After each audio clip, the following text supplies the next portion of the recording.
How to change language on Netflix on TV. I'm going to tell you how to change the language on Netflix on your television. First, open Netflix and go to the profile selection screen. Select the profile you want to edit and click on the edit icon. From there, choose language preferences in the profile settings, then select your preferred language. Once you've made your choice, the new language will automatically save. Just press done to confirm. If you only want to change the language for a specific show or movie, just start playing.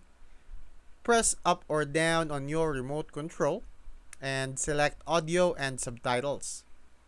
Choose your desired language and it will update immediately. That's how you can change the language on Netflix on TV.